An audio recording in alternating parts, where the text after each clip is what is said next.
അഞ്ചു സാംസ മുത്ത നീ മുത്തല്ലടാ, നീ മാണിക്കം മാണിക്കം, പൊന്നിൻ വിലയുള്ള മാണിക്കം. എന്തായാലും നമ്മുടെ ഇന്ത്യ 255 എന്നുള്ള ആ വലിയൊരു ടോട്ടലാണ് ന്യൂസിലാൻഡിൽ ഇട്ട് കൊടുത്തിരിക്കുന്നത്.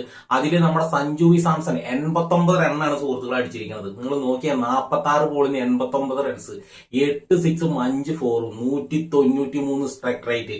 അതേപോലെ നമ്മുടെ അഭിഷേക് ശർമ്മ 52 റൺസ്, വെറും 21 ബോളിൽ നിന്ന് 3 സിക്സും 6 ഫോറും, 247 സ്ട്രൈക്ക് റേറ്റ്.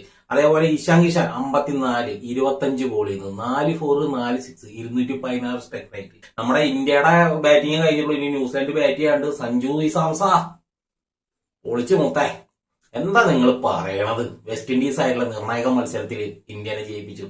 അതേപോലെ ഇംഗ്ലണ്ട് ആയിട്ടുള്ള കളിയിൽ ജയിപ്പിച്ചു. ഇപ്പൊ കളി നടന്നുകൊണ്ടിരിക്കുകയാണ്. എന്റെ പൊന്നാരം മുത്ത, നീ പുലിയല്ലടാ, പുപ്പുലിയ. സെഞ്ചുറി അടിക്കണം എന്നുള്ള ഒരു മൈൻഡിൽ പുള്ളിക്കാരൻ നിന്നിട്ടുണ്ടായിരുന്നെങ്കിൽ ഈ 3 സെഞ്ചുറിയും സഞ്ജുവിന്റെ പോക്കറ്റിൽ ഉണ്ടാവുമായിരുന്നു. പക്ഷെ സെഞ്ചുറിക്ക് വേണ്ടിയിട്ട് കളിച്ചിട്ടില്ല. നല്ലൊരു നിലനിൽപ്പ്, ടീമിന് ഒരു നല്ലൊരു ടോട്ടൽ സ്കോറിലേക്ക് എത്തിക്കണം. കണ്ണും പൂട്ടി അടിച്ചിട്ട് വിക്കറ്റ് കളയണ്ടെന്ന് വിചാരിച്ചിട്ട് തന്നെയാണ് സഞ്ജു കളിച്ചത്. അഹമ്മദാബാദ് നരേന്ദ്രമോദി സ്റ്റേഡിയം എന്ന് പറഞ്ഞാൽ മറ്റുള്ള സ്റ്റേഡിയത്തിന് വെച്ച് നോക്കുമ്പോൾ ബൗണ്ടറി ലൈനൊക്കെ കുറച്ച് ഇത്തിരി കൂടുതലാണ്. 75, 80, 79 മീറ്റർ ഒക്കെ ഉള്ള ഒരു സ്ട്രൈറ്റ് ലൈനും മിഡ് വിക്കറ്റ് ഏരിയയൊക്കെയാണ്. എന്നാൽ സഞ്ജു സാംസൺ നല്ല രീതിയിൽ പവർഫുൾ ആയിട്ട് കളിക്കുകയും ചെയ്തു. അഭിഷേക് ശർമ്മ അങ്ങനെയല്ല കേട്ടോ സുഹൃത്തുക്കളെ. അഭിഷേക് ശർമ്മ കണ്ണും പൂട്ടിയുള്ള ഒരു അടി തന്നെയാണ് കാണാനായിട്ട് സാധിച്ചത്. എന്തോ ഒരു ഭാഗ്യക്കേട് കൊണ്ട് മാത്രമാണ് ആ കീപ്പറിന് കയറ്റി കൊടുത്തിട്ട് അഭിഷേക് ശർമ്മ പോയത്. അങ്ങനെ നമ്മുടെ അടിത്തറ എന്ന് പറയുന്നത് ഒരു ഒന്നൊന്നര അടിത്തറ തന്നെയാണ് കേട്ടോ സഞ്ജു സാംസൺ അഭിഷേക് ശർമ്മ കൂടി ഇട്ടത്.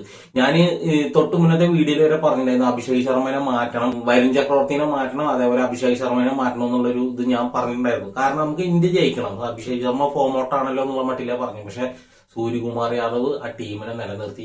എന്തായാലും നന്നായിട്ട് കളിച്ചു. അഭിഷേക് ശർമ്മ സൂപ്പറായിട്ട് കളിച്ചു. ഇതേപോലെ ഇനിയുള്ള ടൂർണമെന്റുകളിലും മുന്നോട്ട് വരാൻ അഭിഷേകിന് പറ്റട്ടെ. കാരണം നമ്മൾ ഇന്ത്യൻ ടീമിനെ ആണ് സ്നേഹിക്കുന്നത്. ഇന്ത്യൻ ടീം ജയിക്കണം, ഇന്ത്യ നന്നായിട്ട് പോകണം, എല്ലാ മത്സരങ്ങളിലും ജയിക്കണം എന്ന് ആഗ്രഹിക്കുന്ന ഒരാളാണ് ഞാൻ. അതുകൊണ്ട് തന്നെയാണ് ഞാൻ അഭിഷേകിനെ കയറ്റണമെന്ന് പറഞ്ഞത്. അപ്പൊ ഈ വീഡിയോ കണ്ടോണ്ടിരിക്കുന്ന കൂട്ടുകാർ ഒന്ന് ചാനൽ സബ്സ്ക്രൈബ് ചെയ്തും ഒന്ന് സപ്പോർട്ട് ചെയ്യുക. ലൈക്ക് അടിക്കാൻ നിങ്ങൾ മറക്കരുതരാ. മിക്ക ആൾക്കാരും ലൈക്ക് അടിക്കാണ്ടാണ് പോണത്.